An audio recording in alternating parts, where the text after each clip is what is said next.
بسم اللہ الرحمن الرحیم۔ السلام علیکم ناظرین، آج کی ویڈیو میں ایک بہت ہی اہم ایشو، بہت ہی اہم بیماری کے حوالے سے آپ کے ساتھ انتہائی ضروری معلومات شیئر کرنے جا رہا ہوں۔ یہ ایک ایسی بیماری ہے جو ہماری سوسائٹی میں بہت زیادہ پھیل چکی ہے اور اس سے انسان کی اپنی زندگی میں ذاتی طور پر بھی اور اس کی سوشل لائف پر بھی اس کے بہت ہی نیگیٹو اثرات مرتب ہوتے ہیں۔ میں نے اس بیماری کی وجہ سے لوگوں کو ڈپریشن کا مریض بنتے دیکھا ہے اور بعض اوقات سوشل مسائل اتنے بڑے بڑے پیدا ہو جاتے ہیں کہ اس بیماری کی وجہ سے گھر تک ٹوٹ جاتے ہیں، بچے برباد ہو جاتے ہیں۔ ظاہر ہے جب ماں باپ کی علیحدگی ہو جائے تو بچے، ان کا مستقبل داؤ پر لگ جاتا ہے۔ ویڈیو کی تفصیل میں جانے سے پہلے میں یہ گزارش کرنا چاہوں گا کہ اگر آپ نے ابھی تک ہمارا چینل سبسکرائب نہیں کیا تو چینل سبسکرائب کر لیں اور بیل آئیکن پریس کر لیں تاکہ آپ کو ہماری ویڈیو تسلسل سے ملتی رہیں۔ تو جس بیماری کا میں ذکر کر رہا ہوں وہ ہے صورت انزال، جس کو انگلش میں پری میچور ایجیکولیشن کہتے ہیں۔ تو پری میچور ایجیکولیشن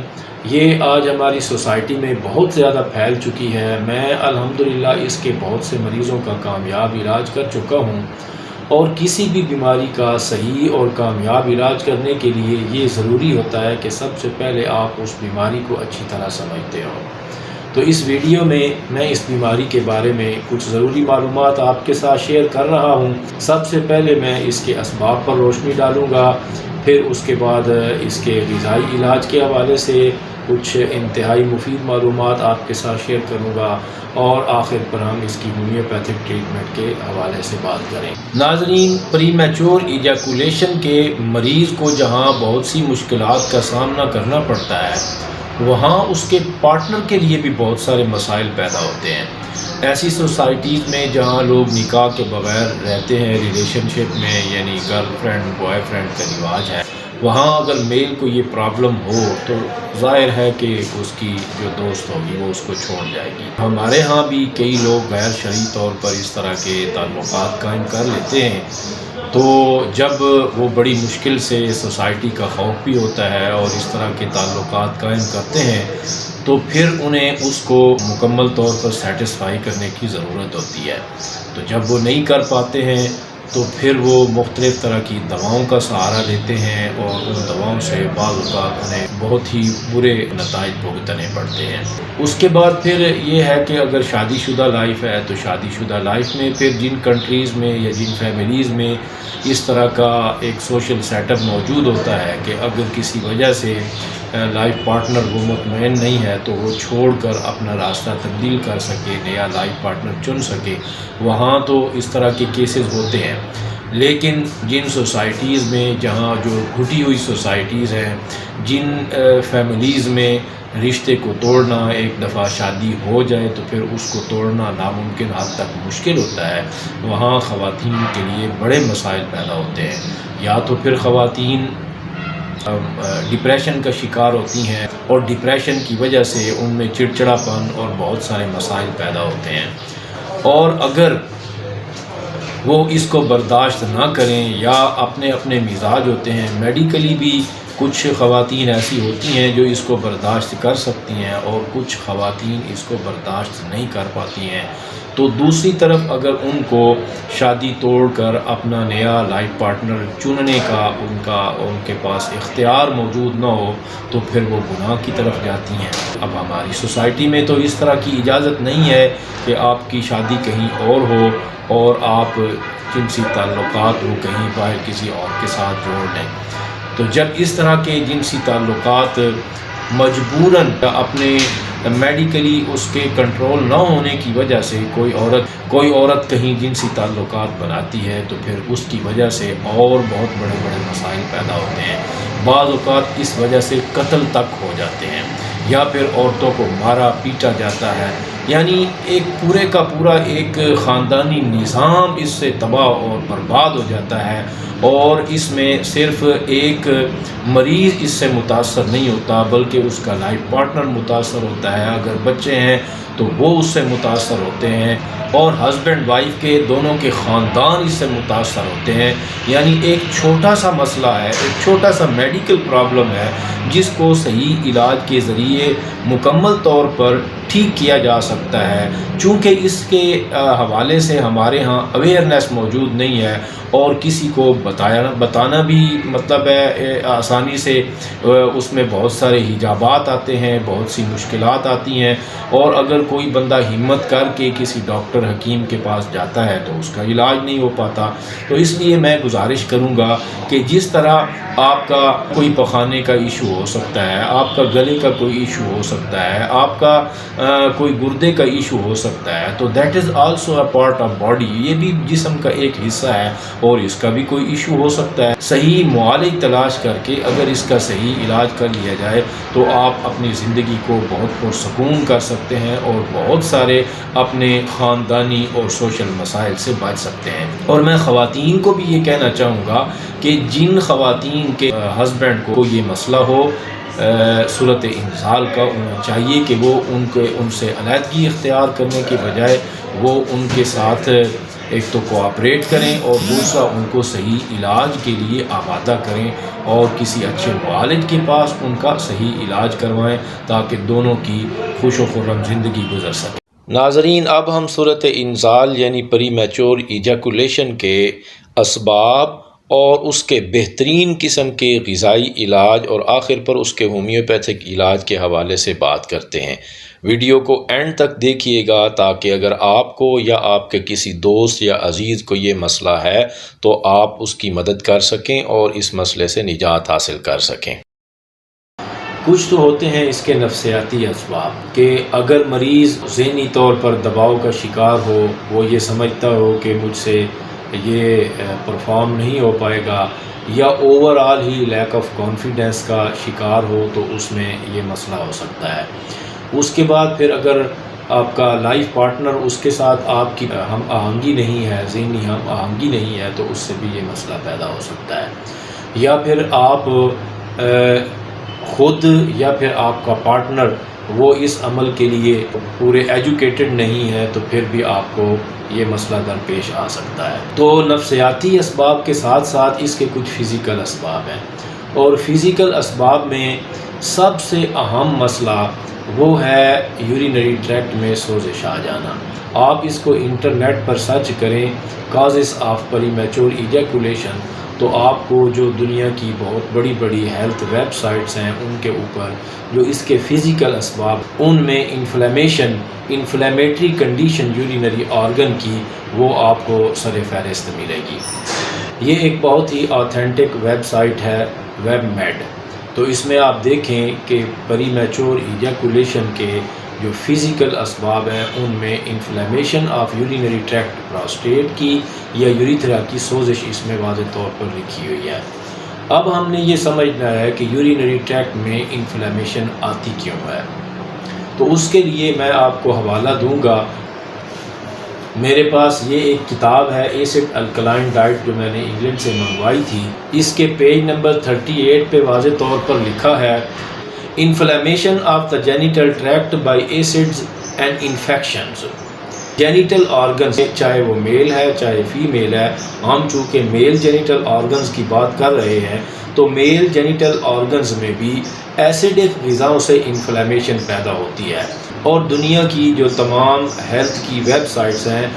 وہ بتا رہی ہیں کہ پری میچور ایجیکولیشن کا مین سبب یورینری ٹریکٹ کی انفلیمیشن ہے، جبکہ انفلیمیشن پیدا ہو رہی ہے ایسیڈک غذاؤں کی وجہ سے۔ اب مردانہ کمزوری اور صورت انزال کے علاج میں اکثر ڈاکٹر اور حکیم غلطی یہ کرتے ہیں کہ وہ مریض کی ایسیڈک غذائیں بند نہیں کرتے،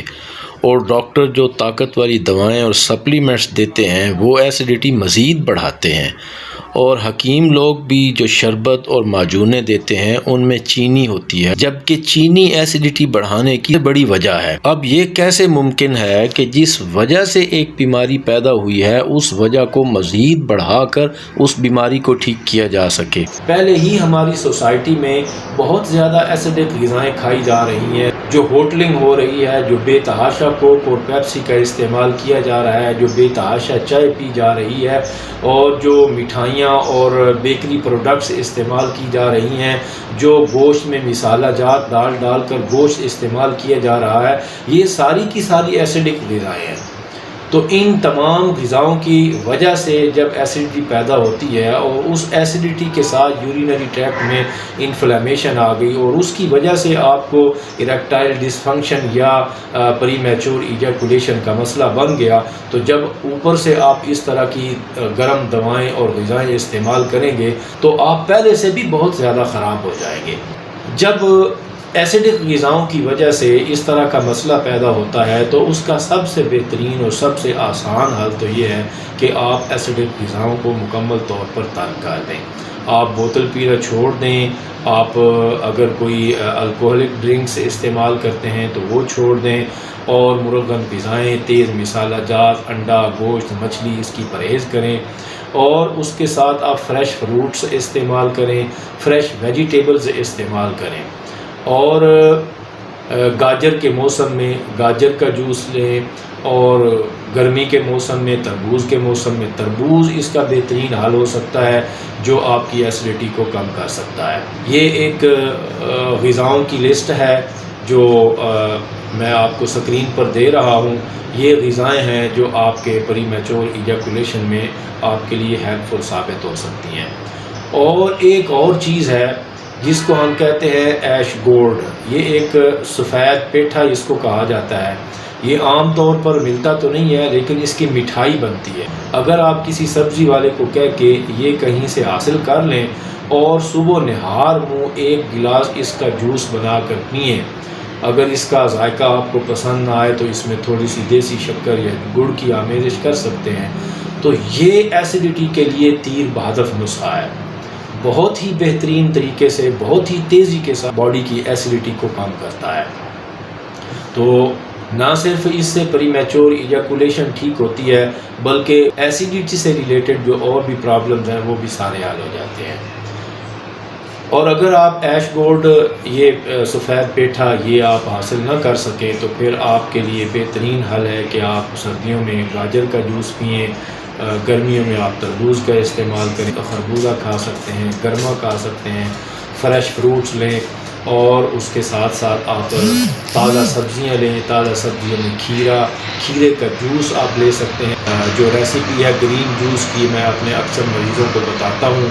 وہ بھی میں آپ کو بتا دیتا ہوں۔ اس میں آپ ایک کھیرا لیں، تھوڑا سا سبز دھنیا، تھوڑا سا پودینہ، اور چھوٹا سا ٹکڑا ادرک کا، ایک چھوٹا ٹماٹر، اور 2-3 پتے پالک کے لیں۔ ان کو پانی کے اندر آپ اچھی طرح شیک کر کے، پانی کے اندر اچھی طرح بلینڈ کر کے، ان میں ہلکا سا لیموں اور تھوڑی سی شکر ڈالیں۔ یہ باڈی کی کلینزنگ بھی کرتا ہے، یہ ایسیڈیٹی کو صاف بھی کرتا ہے جسم سے، اور باڈی کی اندرونی انوائرنمنٹ کو الکلائن بھی کرتا ہے۔ ان چیزوں سے آپ کی ایسیڈیٹی وہ بہت اچھے طریقے سے کور ہو سکتی ہے اور ٹھیک ہو سکتی ہے، اور دواؤں کے بغیر بھی آپ کا پری میچور ایجیکولیشن کا مسئلہ حل ہو سکتا ہے۔ اب ہم آتے ہیں اس کے ہومیوپیتھک علاج کی طرف۔ تو اس کے لیے آپ کو ایک تو ریپرٹری میں سیدھی روبرک ملے گی، سیمینل ڈسچارج کوئک 2، جس میں 3 میڈیسنز فرسٹ گریڈ میں ہیں، لائکوپوڈیم، گریفائٹس اور زنکم، جبکہ کافی ساری میڈیسنز سیکنڈ گریڈ میں ہیں اور کچھ میڈیسنز تھرڈ گریڈ میں ہیں۔ ظاہر ہے کہ ان تمام دواؤں میں سے ہمیں ہر مریض کے لیے اس کی علامات اور اس کے مزاج کے مطابق الگ دوا تجویز کرنی پڑے گی۔ دواؤں کے ساتھ اگر اس بیماری کے نیوٹریشنل اسپیکٹ کو مد نظر رکھیں تو میرے ایکسپیرینس یا میری سمجھ کے مطابق کچھ اور روبرکس ہیں جو اس سلسلے میں ہمارے کام آ سکتی ہیں، جیسے کہ میٹ ایگراویشن اور سپائسز ایگراویشن۔ ان روبرکس کو بھی ہمیں ان کیسز میں استعمال کرنا چاہیے۔ ان روبرکس کے ذریعے میٹ ایگراویشن اور سپائسز ایگراویشن کے ذریعے ہمارے سامنے 3 میڈیسنز آتی ہیں: ناکسوامیکا، سیلینیم اور سیپیا۔ اور آپ لوگ جانتے ہیں کہ ان دواؤں کا جینیٹل آرگنز کے اوپر گہرا اثر ہے، اور ناکسوامیکا سے اور سیلینیم سے کافی سارے ہمارے میلز کے کیس ٹھیک ہوتے ہیں، جبکہ سیپیا ہماری ہومیوپیتھی کی عورتوں کی ایک مشہور دوا ہے، لیکن میرے پاس سیپیا کے بہت سارے میلز کے کیس ٹھیک ہوئے ہیں، اور کچھ اولیگوسپرمیا کے کیس بھی میرے پاس سیپیا سے ٹھیک ہوئے ہیں۔